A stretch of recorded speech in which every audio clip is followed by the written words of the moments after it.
Bienvenidos al episodio número 23 de la primera temporada del podcast Investigación Clínica Global. Un paciente llega a un centro de investigación invitado a participar en un proyecto de investigación y siempre tiene la duda, ¿participo o no participo? Y eso va a depender mucho del grado de comunicación del equipo de investigación y del investigador principal y del deseo del paciente de encontrar alguna solución a un problema de salud, teniendo en cuenta que este ofrecimiento es experimental.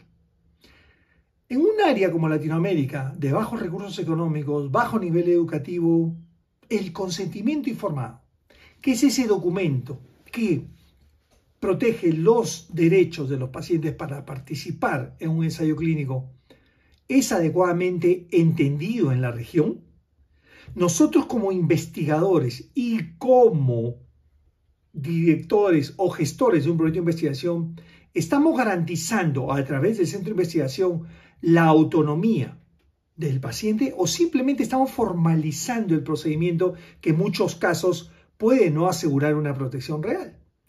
Y por otro lado, y esto es algo muy importante, llevado o resumido en un término que es muy conocido en Latinoamérica, el conejillo de Indias.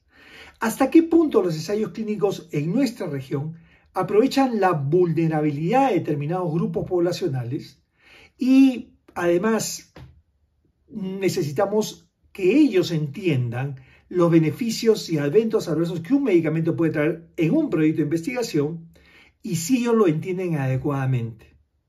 Eso es muy importante porque debemos ir más allá de la formalidad. Así que es importante en este capítulo revisar el tema del consentimiento informado en el contexto latinoamericano. Y el consentimiento informado es un documento que es fundamental para la conducción ética y regulatoria de los ensayos clínicos. No hay proyecto de investigación que se lleve a cabo si es que previamente el paciente no ha leído, no ha entendido y no ha firmado el consentimiento informado. Hay que entender un punto clave. No es simplemente un documento. No es simplemente un procedimiento administrativo, sino que ese documento que enviamos a nuestros pacientes, que ellos lo leen concienzudamente, esperamos, y que nosotros después respondemos a las preguntas, reflejan la esencia del respeto a la autonomía, a la dignidad y a los principios básicos de la bioética.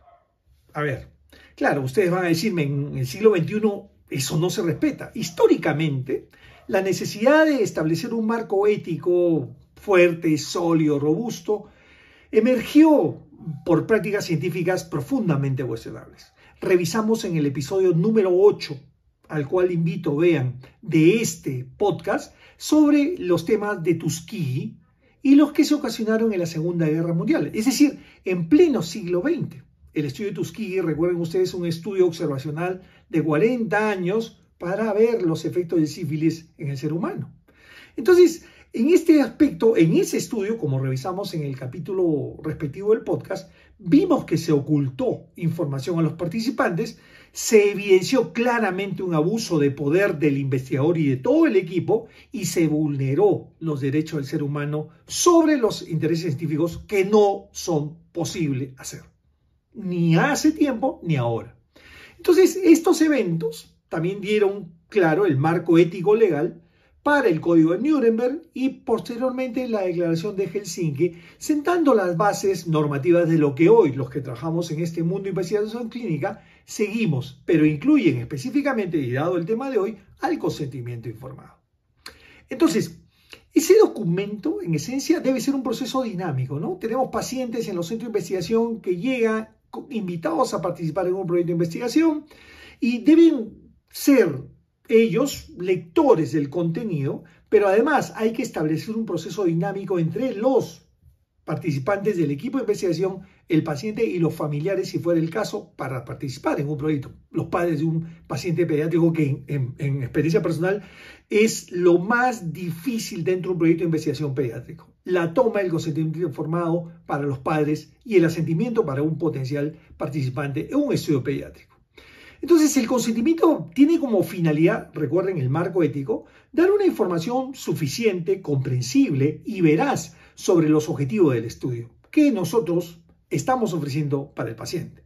Debemos explicar los procedimientos que incluyen esto: número de visitas, toma de muestra de sangre, espirometría, los riesgos y beneficios previsibles de los procedimientos y del tratamiento que le queremos brindar, y por supuesto las alternativas fuera del ensayo clínico que el paciente pudiera tener si es que decide no participar. Nunca decirle, este es lo único que tengo que ofrecerte, ¿no? Entonces, el paciente debe tener la oportunidad de hacer las preguntas necesarias, reflexionar si se puede llevarse el consentimiento informado a su domicilio y tomar una decisión libre de coerción, de manipulación o finalmente de confusión de él mismo al no entender lo que está leyendo.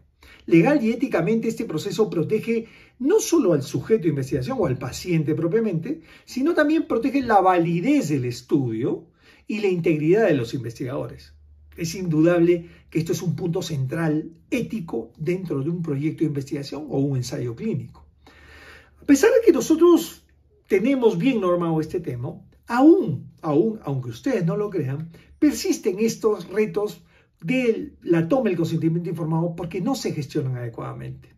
Les puedo dar el ejemplo de una auditoría, por supuesto con la respectiva confidencialidad, realizada por la FDA en un centro de investigación de Latinoamérica. ¿Qué se detectó en esta auditoría? Primero, múltiples incumplimientos relacionados con procedimientos que los participantes realizaron antes de que hubieran leído y firmado el consentimiento informado. Además, ya conocemos el tema de las enmiendas, ¿no? Si hay una enmienda de un consentimiento informado que incluye información de un nuevo evento adverso o un nuevo evento benéfico, el paciente participante debe ser informado y además debe ser reconsentido, teniendo en cuenta y dándole la información nueva sobre el medicamento. Y en otros casos, y esto ya es indudablemente muy lamentable, existían consentimientos informados sin la firma del investigador clínico. Estas violaciones, por supuesto, resultaron en una carta de advertencia o un warning letter y, por supuesto, el patrocinador del estudio suspendió el enrolamiento y remitió toda la información al comité de ética para brindarle toda la información debida. Este es un ejemplo de vida real del siglo XXI, donde se evidencia un manejo deficiente del consentimiento. No es solo la firma, definitivamente no. Porque si yo lo tomo de esa manera y no tomo el marco ético y regulatorio del documento, puedo comprometer gravemente el ensayo clínico, tanto desde el punto de vista ético y legal.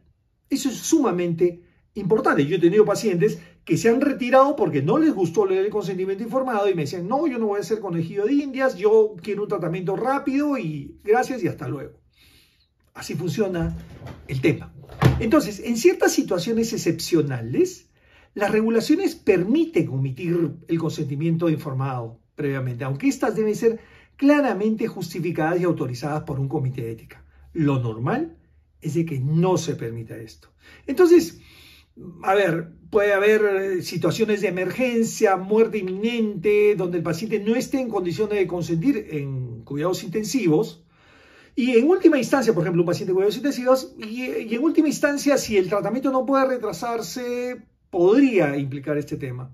O las investigaciones retrospectivas con datos completamente anonimizados, donde no es posible identificar a los participantes, o finalmente cuando el comité de ética determina que el riesgo es mínimo, finalmente eso puede ser una posibilidad, y obtener el consentimiento informado sería inviable sin comprometer, por ejemplo, la vida del paciente, la visibilidad del estudio o finalmente un estudio retrospectivo que no pudiera haber afectado por la falta de este documento. Pero estas excepciones, que son las mínimas, realmente he visto pocos en este tiempo, deben estar cuidadosamente fundamentadas para no socavar la protección de los derechos del participante, que es finalmente lo que buscamos, ofreciéndole la lectura del consentimiento informado y posteriormente su aceptación a través de la firma del documento. A ver, hay un tema también que ha ido mejorando en investigación clínica y lo vemos en el día a día, ¿no? Es decir, la pandemia nos trajo los estudios descentralizados, la centricidad en el paciente, la progresión del estudio del centro de investigación al paciente, y ahí surge una figura nueva que es el consentimiento informado electrónico. luego de la pandemia, este consentimiento informado ha ido poco a poco tomando mayor fortaleza para estudios híbridos, remotos o descentralizados. Y este enfoque permite, mediante plataformas multimedia, verificar la comprensión del paciente a través de cuestionarios interactivos y facilitar el acceso de estos procesos para pacientes que están lejos del centro de investigación. Ya conocemos las historias de los clústeres de enfermedades raras que mediante este consentimiento podrían participar en un proyecto de investigación. No obstante, conociendo la realidad de Latinoamérica, tanto desde el punto de vista regulatorio, que corre lento con respecto a la velocidad con la cual la industria farmacéutica innova los procesos, sino también por el tema de la educación, la falta de infraestructura y la falta de soporte digital en muchas regiones de nuestro continente. Entonces, bajo ese punto de vista, hay que tener en cuenta que falta de Internet, por ejemplo, podría excluir a poblaciones vulnerables porque no tendrían este acceso y además, recuerden ustedes, el tema digital probablemente va en relación con el nivel educativo, pueden no entender el contenido de este documento, no tener un simple teléfono o una tablet para poder leer eso. Y a pesar de las herramientas visuales que el consentimiento electrónico incluye, es importante no olvidar que lo primero es garantizar la seguridad del paciente.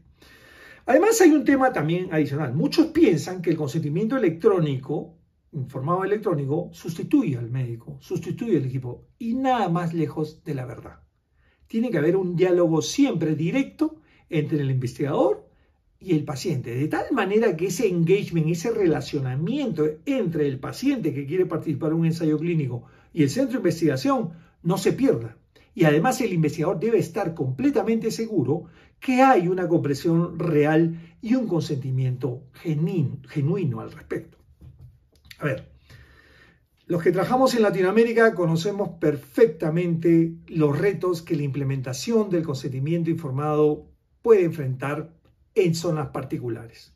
Entonces, muchos pacientes que participan en proyectos de investigación no comprenden los estudios.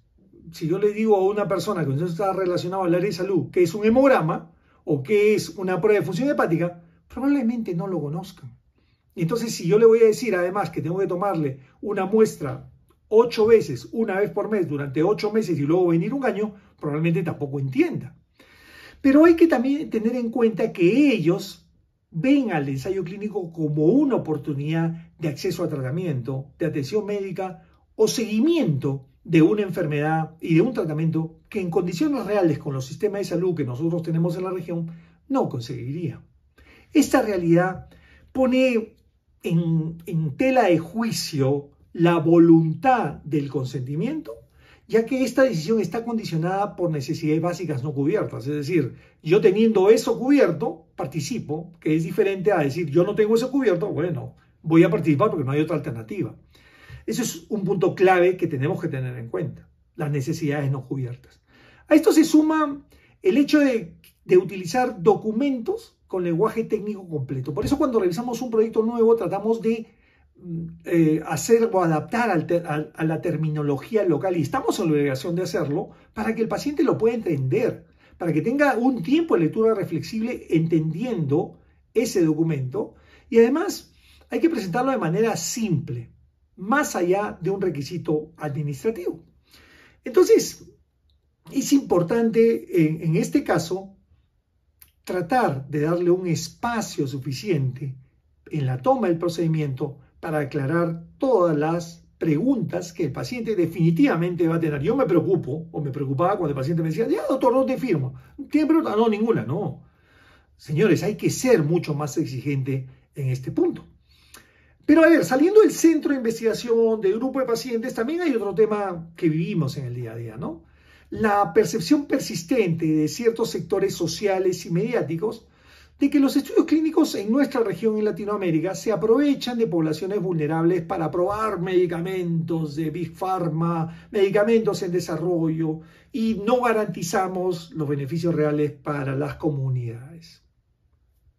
Tenemos ejemplos muchos, ¿no es cierto? De hecho, en Brasil, en Colombia, en Argentina, en Centroamérica, en algunos países de Centroamérica, se ha comprobado que muchos participantes de los estudios no conocían realmente qué se iba a hacer con ellos en el procedimiento. Entonces, hay que tener bien claro este concepto porque, a ver, el debate va a existir siempre. Va a existir ese debate entre si el consentimiento como un documento que instrumentaliza la justicia es importante y es entendido, o simplemente ese consentimiento se toma como un documento o una herramienta de explotación. Solo pónganse a pensar. Hay poblaciones indígenas en nuestra región que demuestran un reto adicional o generan un reto adicional para los equipos. Los clústeres en determinadas zonas poco accesibles plantean ese desafío. Y en este contexto, imagínense, si es difícil llegar a esa zona o es difícil llevar el estudio a esa zona, más difícil será tomar un consentimiento individual y eso quizás no sea suficiente.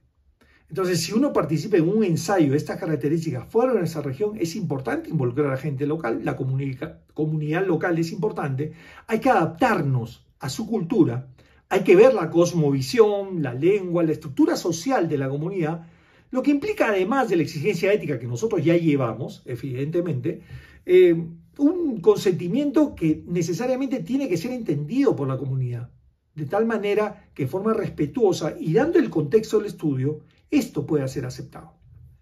Latinoamérica constituye finalmente un reto para todos los proyectos de investigación, partiendo de este en general. Entonces, para terminar la conversación del día de hoy, el consentimiento no puede entenderse entonces como un mero trámite o requisito documental. No, que lo lea y lo firme. No, que lo lea, que pregunte, que entienda, que se comprometa y que firme.